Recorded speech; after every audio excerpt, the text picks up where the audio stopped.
Hello everyone, welcome to the channel. तो इस video में हम लोग डिस्कस करने वाले हैं SCU 2015 के MSc एंट्रेंस क्वेश्चन पेपर को। लास्ट वीडियो में भी हमने 1 से लेकर के 55 तक के क्वेश्चन को सॉल्व कर लिया था। अब हम उसके आगे देखते हैं। तो पहला क्वेश्चन है, compound which does not undergo decarboxylation upon heating. तो देखो, मैंने डिकार्बोक्सिलेशन के लिए आपको एक ट्रिक बताया था कि सबसे पहले वहां क्या करना होगा। जैसे यहाँ पे एक मॉलिक्यूल CO2 निकाल दो, यहाँ पे आएगा निगेटिव चार्ज। ठीक है, यहाँ पे निकाल दो निगेटिव चार्ज आएगा, यहाँ पे निकालो निगेटिव चार्ज आएगा, और यहाँ पे अगर आप निकालोगे तो ये निगेटिव चार्ज आएगा। ठीक है, तो अब देखो, आपको चेक करना है कि कहाँ पे नहीं होगा। तो देखो, ये निगेटिव चार्ज यहाँ पे क्या होगा, रेजोनेंस में पार्टिसिपेट करेगा, ये भी करेगा। ठीक है, और ये भी करेगा। ठीक, यहाँ पे C डबल बॉन्ड O है, तो ये तीन तो करेंगे, तो लास्ट वाला D नहीं करेगा। D वाले में देखो, ये निगेटिव चार्ज यहाँ है, लेकिन इस कार्बन पे है डबल बॉन्ड, और यहाँ पर भी एक छोड़ करके है, तो यही होगा D वाला। अगला क्वेश्चन देखो कि CH stretching vibration occur at 2800 centimetre inverse, the corresponding CD। अब देखो, न्यू इजकल टू जानते हो 1/2 पाई अंडर रूट के बाई म्यू, यही होता है। तो अगर म्यू की वैल्यू बढ़ेगी तो न्यू की वैल्यू क्या होगा, फ्रीक्वेंसी डिक्रीज करेगा। तो यहाँ C और D के केस में क्या होगा, मास ज्यादा होगा, मतलब म्यू ज्यादा होगा। तो ये अगर ज्यादा होगा तो फ्रीक्वेंसी कम आएगी, तो इससे तो कम आएगी 2800 सेंटीमीटर इनवर्स से। ठीक है, तो यहाँ पे देखो, ये इंक्रीमेंट है, यहाँ पर भी ज्यादा है, यहाँ पे भी ज्यादा है, तो केवल D ऑप्शन है आपके पास जहाँ पे कम है। तो D ऑप्शन इसका करेक्ट होगा।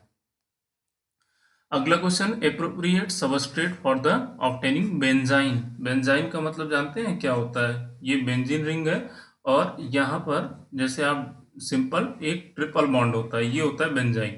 तो कैसे बनाओगे, तो देखो, यहाँ पर नाइट्रोबेंजीन से नहीं बनेगा, और 1,2-डाइब्रोमोबेंजीन यहाँ से भी नहीं करेगा, बेंजोइल क्लोराइड नहीं बनेगा, सिर्फ ये 2 एमिनो बेंजोइक एसिड है, यहाँ से ही बनेगा। क्योंकि देखो, यहाँ पर ये COOH हो गया, और यहाँ पर NH2 ग्रुप है। ठीक है, तो अगर ये डबल बॉन्ड जैसे यहाँ पर है, यहाँ पर है, यहाँ पे है, तो अब कोई भी बेस आएगा, ठीक है, तो वो बेस क्या करेगा, जो यहाँ पे हाइड्रोजन है इसको ले लेगा, और यहाँ निगेटिव चार्ज, सॉरी ये नहीं होगा, मतलब इसका दो तरीके से हो सकता है। देखो, एक तो NH2 ग्रुप प्रेजेंट है, तो यहाँ डाइएजोटाइजेशन कर दो इसका। ठीक है, NaNO2 प्लस HCl, तो ये क्या बनेगा, N2Cl बन जाएगा। ठीक है, अब ये जब N2Cl बन गया, तो यहाँ पर कोई भी बेस ले लो, और यहाँ से H प्लस रिमूव कर दो, तो ये H प्लस रिमूव होगा, और ये यहाँ डबल बॉन्ड ट्रिपल बॉन्ड बनाएगा, और ये N2 ग्रुप निकल जाएगा। ठीक है, तो इस तरीके से ये फोर्थ वाला ऑप्शन इसका करेक्ट है। अगला देखो, DDT is an example of, तो ये हम सब जानते हैं, डाइफिनाइल ट्राइक्लोरो एस, ये होता है। ठीक है, तो इसका यूज होता है इंसेक्टिसाइड्स में, कीड़े मकोड़ों के लिए। ठीक है, तो ये होगा। Identify the most appropriate reaction from the following which convert benzaldehyde to benzyl alcohol और बेंजोइक एसिड। तो ये आपके पास एक ही रिएक्शन है जहां पर आप बेंजल डिहाइड से, जहां पर कोई भी अल्फा हाइड्रोजन नहीं प्रेजेंट है, बेंजल डिहाइड का मतलब आप समझ रहे हैं। ठीक है, ये हो गया C डबल बॉन्ड OH, अब यहाँ से बनाएगा एक बेंजोइल क्लोराइड, सॉरी एल्कोहल, और दूसरा होगा बेंजोइक एसिड। तो एक में होगा ऑक्सीडेशन और दूसरे में होगा रिडक्शन, तो ये कौन सा होगा, कैनिजारो होगा। तो आपका फर्स्ट ऑप्शन करेक्ट है। Compound X react with the 2 mole of H2 on the catalytic hydrogenation. X gives 2 diketone Y and Z on ozonolysis. The structure of X. तो ये आपको ओजोनोलिसिस करा के एक 6 मेंबर्ड कार्बन चाहिए, एक 4 मेंबर्ड चाहिए। तो यहाँ पर देखो, अगर ओजोनोलिसिस कराओगे तो 1 2 3 4 5 बनेगा। ठीक है, तो ये नहीं होगा। अब यहाँ पे 1 2 3 4 5 6, तो ये बनेगा 1 2 3 4, तो ये यहाँ पर डायरेक्ट कट गया, तो ये बन जाएगा आपका। ठीक है, तो ये आपका यहाँ पर ये B ऑप्शन इसका करेक्ट होगा। ठीक है, अब अगला क्वेश्चन देखो कि molar enthalpy change of the freezing of water, ये इतना दिया हुआ है, value of cryoscopic constant for the water. तो यहाँ पे आपको क्या निकालना है, KF की वैल्यू निकालना है। ठीक है, और ये आपका चेंज दिया है इंथैल्पी का। ठीक है, डेल्टा H है, डेल्टा HF। तो इसके लिए क्या फार्मूला होता है पहले वो बता देता हूँ। के एफ इज इक्वल टू जो होता है ये RM मतलब मॉलिकुलर मास उसका, TF मतलब फ्रीजिंग टेम्परेचर का स्क्वायर डिवाइडेड बाई ये मास जो है ये किलोग्राम में होता है तो 1000 से डिवाइड करते हैं और डेल्टा HF। तो ये वैल्यू देखो आपको TF कितना रखना है वाटर के लिए 0 डिग्री सेंटीग्रेड मतलब 273 रखना है और m की वैल्यू आप जानते हो 18 होता है 1000 से डिवाइड कर दो, r की वैल्यू आप रख दो 8.314 और डेल्टा HF की वैल्यू आपको दी हुई है ये रख दो, KF की वैल्यू आपको मिल जाएगी ये अराउंड 1.86 किलो पर केजी पर मोल आएगा। ठीक है, एक बार चेक कर लेना आप, ये फार्मूला है इसका। ठीक है, अगला क्वेश्चन देखो, on a pressure temperature phase diagram the condition under which one component system exist as a two phase in equilibrium. अब सपोज मैं अगर वाटर का ही केस लेता हूँ तो यहाँ देखो आप इस तरीके से होता है, मतलब ये यहाँ पर सॉलिड होता है। ठीक है, और इधर आपका यहाँ पे लिक्विड होता है। ठीक है, तो इधर गैस फेज होता है। तो अब सॉलिड और लिक्विड दो फेज इक्विलिब्रियम में है तो ये क्या होता है, कर्व लाइन होता है, लाइन सेपरेट करता है यहाँ से। ठीक है, तो ये लाइन होगा। State state which of the following statement is true for an ideal solution. तो ये आइडियल सोल्यूशन के लिए कौन सा स्टेटमेंट ट्रू होता है ये आपको बताना है। तो इसका जो है देखो ये होगा, जो आइडियल सोल्यूशन होता है उसके लिए राउल्ट्स लॉ वैलिड करता है, ये तो हम सबको पता है। तो यहाँ पर राउल्ट्स लॉ ही अप्लीकेबल होगा। तो पहला जो ऑप्शन है the solution and solvent both obey Raoult's law, ये करेक्ट है। ठीक है, मतलब राउल्ट्स लॉ कहता है कि जो वेपर प्रेशर जनरेट होगा सॉल्वेंट और सॉल्यूट के इंटरेक्शन के द्वारा वही जनरेट होगा सॉल्यूट सॉल्यूट और सॉल्वेंट सॉल्वेंट के इंटरेक्शन के द्वारा। ठीक है, तो ये पहला ऑप्शन इसका करेक्ट है। The number of nearest नेबरर for an atom in hexagonal close packing crystal. तो देखो ये जो होता है ना, ये हेक्सागोनल क्लोज पैकिंग में 12 एटम होते हैं। ठीक है, इस टाइप से आप इसको याद रखो कि जो नियरेस्ट नेबरर होता है तो ये सारे जो है पॉइंट जितने हैं इंटरसेक्शन वाले ये सारे जो है ऑक्युपाइड होते हैं, तो टोटल हो गए 12। ठीक है, इस टाइप से याद रखो, एक एटम यहाँ पे है, ये पूरे जो है 12 इससे सराउंडेड रहेंगे। तो करेक्ट आंसर इसका 12 है। The number of normal mode of vibration in the benzene molecule. Benzene molecule के लिए नॉर्मल मोड ऑफ वाइब्रेशन कितना होगा, तो कितने नंबर ऑफ एटम्स है पहले ये काउंट कर लो। तो टोटल है C6H6, यही है ना, टोटल हो गए 12।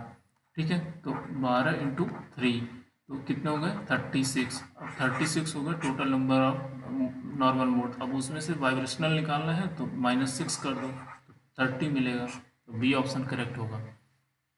If the equilibrium constant for a reaction AB is equal to 0.5 at certain temperature and the initial concentration of A and B are इतना, A का है 20, B का है 10, state which of the following statement is true।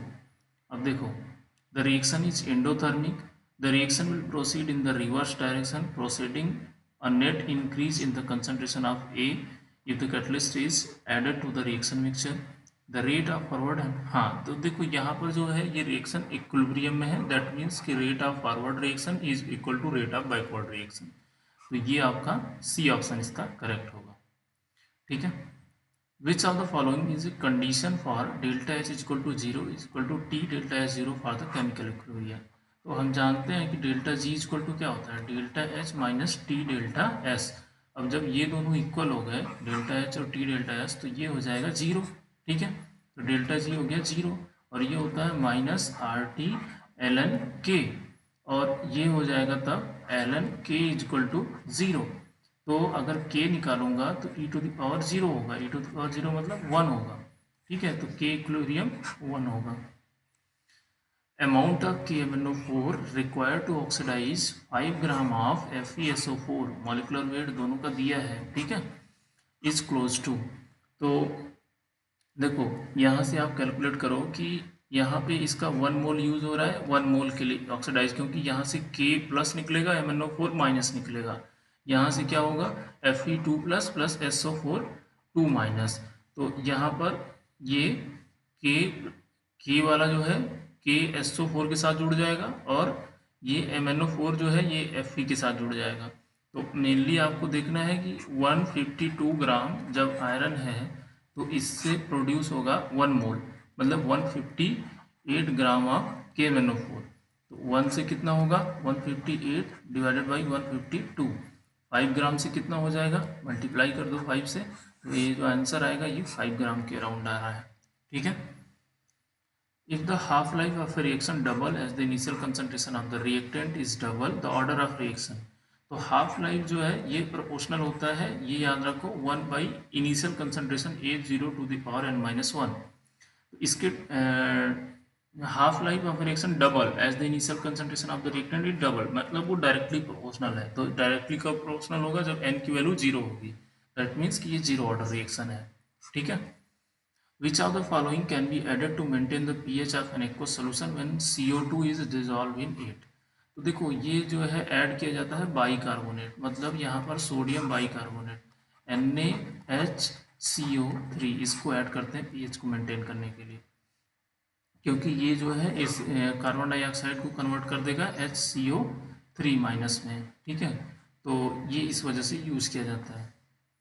Solution of the following compound with the same molality are prepared. The solution of which of the following has the lowest freezing point? तो देखो highest freezing point किसका होगा, जिसका सबसे ज़्यादा number of ion dissociate होंगे, number of moles पे depend करता है ना freezing depression in freezing point. तो यहाँ पर सबसे कम पूछा है, लोएस्ट पूछा है, तो सबसे कम आयन कौन डिसोसिएट होगा, K और Br होगा, तो फर्स्ट ऑप्शन इसका करेक्ट होगा। ठीक है, बाकी वाले में इससे ज़्यादा ही नंबर ऑफ आयन्स हैं। अब अगला क्वेश्चन देखो, for which set of delta H zero will reaction be spontaneous only at high temperature. ठीक है, तो अब जानते हो आप स्पॉन्टेनियस के लिए क्या होना चाहिए, डेल्टा जी निगेटिव होना चाहिए। तो डेल्टा जी इक्वल टू क्या है, delta H minus T delta S है। अब delta H zero and delta S, तो अब देखो अगर हाई टेम्परेचर है, सपोज मान ले रहा हूँ मैं 298 केल्विन है, कैसे, क्योंकि room temperature 25 degree centigrade is the high temperature. तो अब मैं यहाँ अगर 298 रखता हूँ या मान लो अराउंड 300 रखता हूँ, ठीक है, तो ये 300 रख दिया मैंने। अब डेल्टा एस की वैल्यू यहाँ पर पहला ऑप्शन रखो 30 जूल पर केल्विन। ठीक है, तो यहाँ हो जाएगा ये 30 इंटू 3, मतलब ये हो जाएगा 9000। ठीक है, जबकि डेल्टा एच की वैल्यू 70 है, तो ये हो जाएगा 7000। ठीक है, तो ये ओवरऑल नेगेटिव ही आएगा, तो पहला ऑप्शन ही इसका करेक्ट होगा। ठीक है, फर्स्ट ऑप्शन इसका करेक्ट होगा। Given the half cell potential shown below, the standard cell potential of the cell with the spontaneous electrochemical reaction। तो देखो ये मैंने आपको बहुत बार कराया है। देखो इलेक्ट्रोड केमिकल, अगर जो इलेक्ट्रोड पोटेंशियल है उसकी वैल्यू अगर पॉजिटिव है तो वहाँ पे क्या होगा, रिडक्शन होगा। ठीक है, रिडक्शन होगा, जहाँ निगेटिव है वहाँ ऑक्सीडेशन होगा।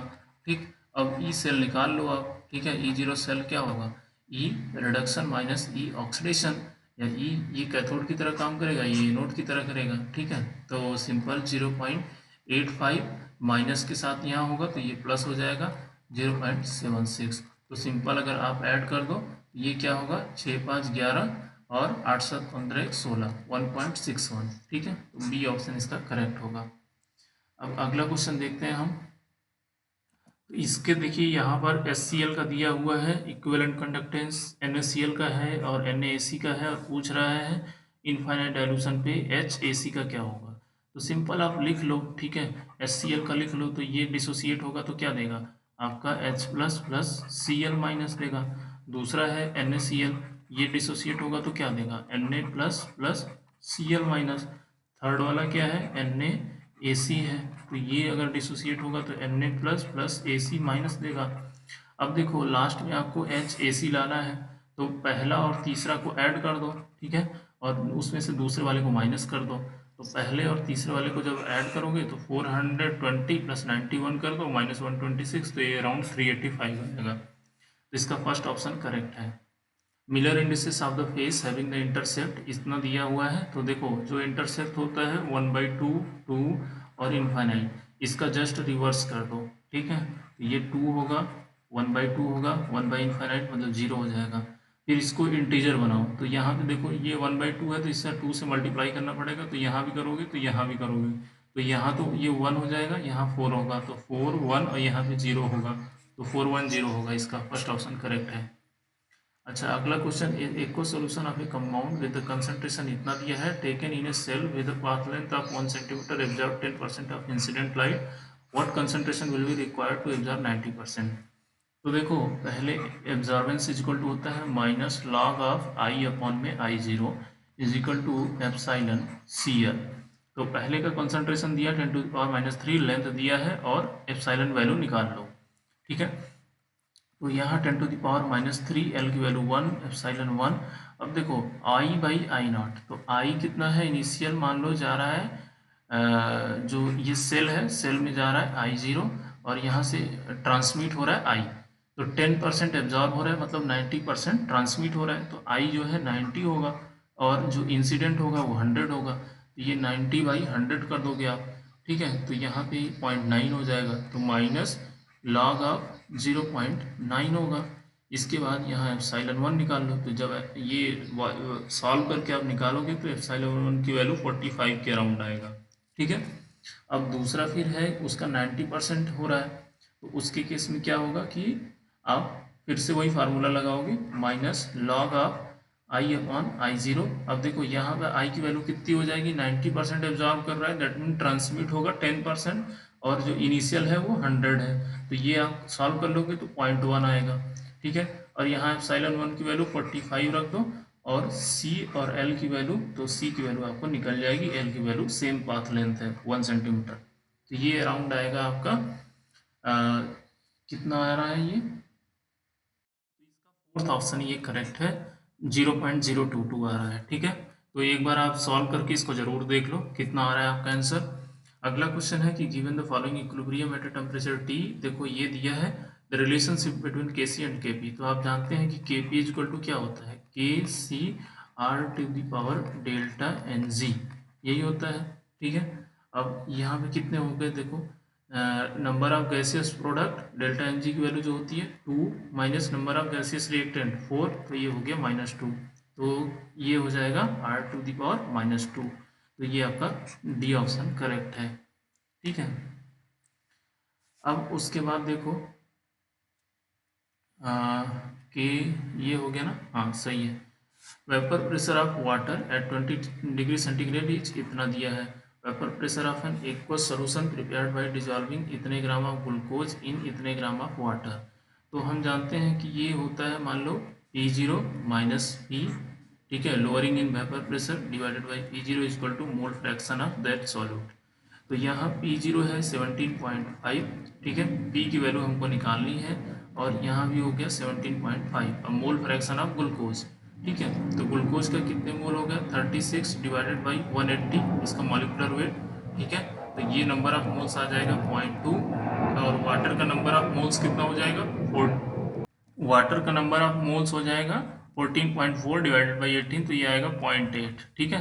तो यहाँ वैल्यू आप रख दो 0.2 डिवाइडेड बाई 0.2 प्लस 0.8, और इसको सॉल्व कर लो, तो ये अराउंड आपका आएगा कितना 14 टॉर के आसपास, ठीक है। तो ये सॉल्व करके देख लो। For a hypothetical reaction product the rate law is determined to be, ये है, if the concentration B is doubled without changing the concentration of A and C, then reaction rate, तो B को अगर double कर रहे हो, A और C में कोई चेंजेस नहीं हो रहे हैं, तो उसका रेट ऑफ रिएक्शन क्या होगा 4 टाइम्स हो जाएगा, increase by a factor of 4। Which of the following is not found in the prokaryotic cells. अच्छा, अब इनमें से कौन सा ये नहीं पाया जाता है, तो ये भाई देखो मुझे जानकारी नहीं है, क्योंकि मैं मैथ बैकग्राउंड का हूँ, तो आप जो है जो बायो वाले स्टूडेंट्स हैं अगर उनको पता है तो वो प्लीज़ कमेंट सेक्शन में बता दें, ताकि जो और भी बच्चे हैं उनको बेनिफिट मिल सकता है, क्योंकि ऐसे क्वेश्चन रिपीट हो सकते हैं, ठीक है। तो इसका आंसर आप लोग बताएंगे। The phase of the cell cycle in which DNA replication take place, तो इसका आंसर मेरे पास है, ये होता है S फेज, ठीक है। और the nitrogenous base that present in the DNA but not in the RNA, तो ये होता है आपका यूरेसिल, ठीक है, यूरेसिल होता है। और a major difference between the plant and animal cell, तो देखो ये भी यार मुझे उतना नहीं पता है, तो आप प्लीज़ इसको कमेंट सेक्शन में इस क्वेश्चन को भी आप डिस्कस कर लो, ताकि जो मैथ के बैकग्राउंड वाले बच्चे हैं उनको भी बेनिफिट मिल जाएगा, अगर इस टाइप के क्वेश्चन रिपीट होते हैं तो वो लोग कर लेंगे, ठीक है। अब आते हैं मैथ वाले जो क्वेश्चन है उन पे। तो अब देखिए यहाँ पे जो है पहला क्वेश्चन है d x by D t is equal to 2 minus x दिया है with x t is equal to 0 पर 2 है और x t is equal to 10 पे वैल्यू निकालना है, तो कितना आएगा। तो सबसे पहले इसको देखो, D x by D T दिया है ये 2 माइनस एक्स, इसको सेपरेट कर लो, D X upon 2 minus x is equal to D T कर लो। इसको इंटीग्रेट करोगे तो ये आएगा माइनस होगा और लॉग ऑफ क्या होगा 2 माइनस एक्स, ठीक है ये, और ये आएगा आपका t। अब यहाँ पर जब मैं t की वैल्यू 0 रखूंगा तो x की वैल्यू 2 मिलेगी, ऐसी जब t की वैल्यू 10 रखूंगा तो मुझे x की वैल्यू क्या मिलेगी ये निकालना है। तो ये जो लॉग है ये नेचुरल लॉग नहीं है, ठीक है। ये देखो यहाँ पर क्या होगा कि जब मैं t बराबर 10 रखूंगा, ठीक है, तो ये नेचुरल लॉग है यहाँ पे, मतलब लॉग नहीं है, लॉग 10 बेसिस नहीं है, e बेसिस पे है। तो माइनस ln लिख देता हूँ इसको ताकि कंफ्यूजन ना हो, क्योंकि यहाँ पर लिमिट नहीं लगाया इसलिए ln है। तो minus ln 2 minus x is equal to 10, ठीक है। तो अब इसको अगर मैं इधर भेज दूंगा तो ln 2 minus x is equal to minus 10, तो e to the power minus 10 is equal to 2 minus x, ठीक है, ये मिलेगा। तो आपको जो x की वैल्यू मिलेगी वो 2 e to the power minus 10 मिलेगा, ठीक है। तो आपका सी ऑप्शन इसका करेक्ट होगा। अब अगला क्वेश्चन है कि consider a loaded coin that has a probability of 1/3 for the head and इतना टेल के लिए है। The number of times the tail is likely to come up when the coin is toss 30 times. अच्छा, तो इस question को देखिए आप लोग सॉल्व करिए। मैंने एक बार ट्राई किया था लेकिन इसका आंसर मैच नहीं कर रहा है, तो आप एक बार कोशिश करिए इसका क्या आंसर हो सकता है, ठीक है। नहीं तो इसको हम ग्रुप में डिस्कस करेंगे टेलीग्राम पे। Sum of the first N odd integer, तो ये तो देखो इसकी वैल्यू है एन स्क्वायर। कैसे निकालते हैं हम, जैसे 1 2 3 हमारे पास अगर नंबर है तो अगर हमारे पास इन नंबर का अगर सम निकालना हो तो n प्लस 1 डिवाइडेड बाई 2 होता है, ठीक है। अब सपोज कर ले रहे हैं कि हमारे पास टोटल नंबर जो है वो 2n है, तो टोटल 2n नंबर का सम क्या हो जाएगा 2n इंटू ब्रैकेट में 2n plus 1 divided by 2, right. अब देखो इसमें जो है आपके ऑड नंबर के अलावा इवन नंबर भी है, तो इवन नंबर जो है 2 6 8 इनको तो रिमूव करना पड़ेगा। तो ये मान लो n है और जो ऑड नंबर है 1 3 5 ये भी n है, ठीक है। तो अगर हम जो इवन नंबर है n मतलब ये 2 6 8, तो इसका अगर हम सम निकालेंगे तो ये मुझे मिलेगा कितना, देखो ये मिलेगा मुझे 2, अगर मैं कॉमन ले लूँ तो ये मिलेगा 1, ठीक है, यहाँ पे आएगा 1 और यहाँ पे 4 भी होगा, तो 2 1 2 और यहाँ पे आएगा 3 4, तो इसका सम तो हमको पता है, तो 2, अब यहाँ पे ब्रैकेट में इसका सम होगा n प्लस 1 डिवाइडेड बाई 2, ठीक है, ये हो गया ये वाला। तो अब इसका ये सम हो गया हमारा इवन वाले का। अब ये टोटल जो सम है, टोटल सम ये है, इसी में से हम इवन वाले को घटा देते हैं, तो 2n, ठीक है, यहाँ पे 2 2 से कैंसिल हो जाएगा, तो मैं डायरेक्ट n ले रहा हूँ, n 2n प्लस 1, ठीक है, माइनस ये भी 2 2 से कैंसिल होगा n प्लस 1, तो ये जब सॉल्व करेंगे तो ये n स्क्वायर आएगा। अगला क्वेश्चन है integral that is finite among the following. तो ये देखो हाइड्रोजन एटम में हम प्रॉब्लम सॉल्व करते हैं e to power minus beta x square by 2, तो ये सी ऑप्शन इसका करेक्ट है जिसकी वैल्यू फाइनाइट मिलती है। अगला क्वेश्चन है कि इनवर्स ऑफ मैट्रिक्स, तो ये इनवर्स मैंने आपको कई बार बता दिया कि कैसे निकालना है मैट्रिक्स का, तो इसका इनवर्स जो है आप सॉल्व करेंगे तो ए ही आएगा, ठीक है। तो इसको एक बार सॉल्व करके देख लीजिए कैसे आ रहा है। The function that is continuous has a continuous first derivative over the real axis। देखो इसका मुझे जहां तक लग रहा है कि e to the power minus x, देखो e to the power x क्या होता है, एक्सपोनेंशियली इंक्रीज करता है, लेकिन माइनस एक्स ये डिक्रीज करता है। तो कंटिन्यूअस फर्स्ट ऑर्डर डेरिवेटिव, तो ये मुझे लग रहा है फर्स्ट ऑप्शन होगा इसका। एक बार आप लोग भी चेक कर लो कि ये क्या आंसर होगा इसका। The function with exactly 1 maxima and 1 minima. तो देखो यार इसमें आपको क्या करना होगा, ये डिफ्रेंशिएट करना होगा और x की वैल्यू निकालनी होगी, ठीक है। जो भी वैल्यू आएगी उसको मतलब d x by D t आपको यहाँ d y by d x निकालना होगा, इसको जीरो करना होगा, जो एक्स की वैल्यू आपको मिलेगी उस वैल्यू पे चेक करना होगा कि वो मैक्सिमा होगा या मिनिमा होगा। ठीक है, उसके बाद अगला क्वेश्चन है कि ratio of the area of the circle and the largest square that can be scribe in it. तो देखो एक सर्किल है, इसके अंदर जो है लार्जेस्ट एरिया का स्क्वायर जो है फिट करना है। तो जो एरिया का आपका मतलब सिंपल एरिया है ना, तो इसका अगर मैं डायगोनल निकालूंगा तो वो आएगा a√2। ठीक है, तो ये होगा, ये जो होगा a√2, ये इसका a इसमें सर्किल का रेडियस होगा और ये इसका साइड्स होगा स्क्वायर का।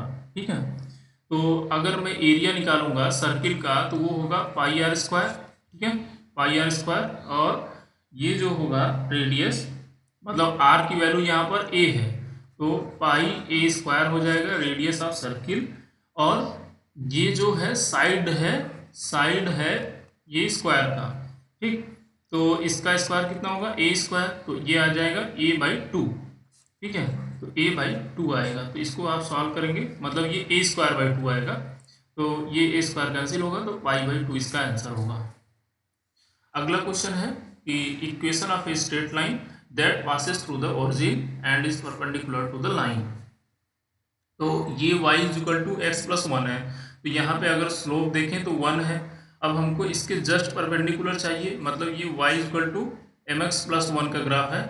अब इसके परपेंडिकुलर मतलब चाहिए, मतलब m की वैल्यू निगेटिव होनी चाहिए। ठीक है, तो देखो निगेटिव कहाँ पे वैल्यू है, एक यहाँ पर है एक यहाँ पे है। अब बोल रहा है कि straight line passes through origin से पास कर रहा है, मतलब ये इंटरसेप्ट 0 होगा, तो आपका सी ऑप्शन करेक्ट होगा। Interior angle in the regular octagon, तो देखो अब ऑक्टागन है तो उसमें टोटल नंबर ऑफ कितने साइड्स होंगे, तो ये इसका फार्मूला होता है 2n-4, ठीक है, इंटू 90।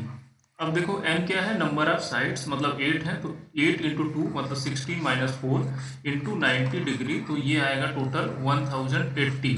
तो 8 का मतलब ये जितने साइड्स हैं उन सबके एंगल का सम आया है। अब डिवाइड कर दो 8 से, नंबर ऑफ जितने साइड्स होते हैं, तो ये 135 आएगा। ठीक है, तो डी ऑप्शन इसका करेक्ट होगा। अब एक वेक्टर है perpendicular to the this vector, ये चेक करने के लिए हमको निकालना होता है एक वेक्टर अगर दूसरे वेक्टर के परपेंडिकुलर है तो a क्रॉस b निकालना होता है, और जिसकी वैल्यू हम निकालते हैं सबसे पहले i, j और k लिख लेते हैं, फिर उसके बाद जो वेक्टर दिया हुआ है उनके कोफिशिएंट 1 1 1, फिर इसका कोफिशिएंट 2 - 1 2, इसको सॉल्व करना है। तो सॉल्व करेंगे तो ये टोटल आएगा। कैसे सॉल्व करना है पता है, जैसे सॉल्व करते हैं मतलब आई ले लेना है। ठीक है, ये कैंसिल, इसको सॉल्व कर दो, 2 - -1 तो ये +1 हो जाएगा। ठीक है, और प्लस माइनस जे लेना है, जे लोगे तो ये कैंसिल होगा, तो 2 - 2 कर दोगे। ठीक है, तो उसके बाद के का सॉल्व कर लोगे, प्लस के का सॉल्व करोगे तो ये आएगा -1 और ये आएगा -2। तो जब इसको टोटल सॉल्व करोगे तो ये आएगा 3i - k। ठीक है, तो यहाँ पर 3 कॉमन ले लोगे तो i - k is a vector perpendicular होगा। ठीक है, कोफिशिएंट से मतलब नहीं है, 3 हो 2 हो 4 हो, सारे i - k वाले वेक्टर जो होंगे परपेंडिकुलर होंगे। तो सोल्यूशन टू द इक्वेशन, इसका सोल्यूशन निकालना है। सिंपल आप क्या करो, dy/dx = है तो -2axy कर दो, y को इधर कर दो, x को उधर करके इंटीग्रेट कर दो, तो dy/y हो जाएगा -2ax dx। ठीक है, इसका इंटीग्रेशन होगा तो ln y = होगा -2a, अब x²/2, तो 2 से कैंसिल, ये आएगा। ठीक है, तो ax², ठीक है, -ax², तो अगर मैं निकालूंगा तो y बराबर आएगा e⁻−ax², तो आपका फर्स्ट ऑप्शन इसका करेक्ट होगा। ठीक है, अब अगला क्वेश्चन है कि यहाँ पर पूछ रहा है, देखो cube and a sphere have the same surface area. तो क्यूब का सरफेस एरिया होता है 6a² और स्फीयर का होगा 4πr²। ठीक है, और ratio of the volume of the cube to the volume of the sphere ये निकालना है आपको। तो अगर मैं यहाँ से a²/r² निकालूँ तो ये मुझे मिलेगा कितना, 2π/3। ठीक है, यहाँ से अगर मैं a/r निकालूँ तो ये आएगा 2π/3 की पावर 1/2।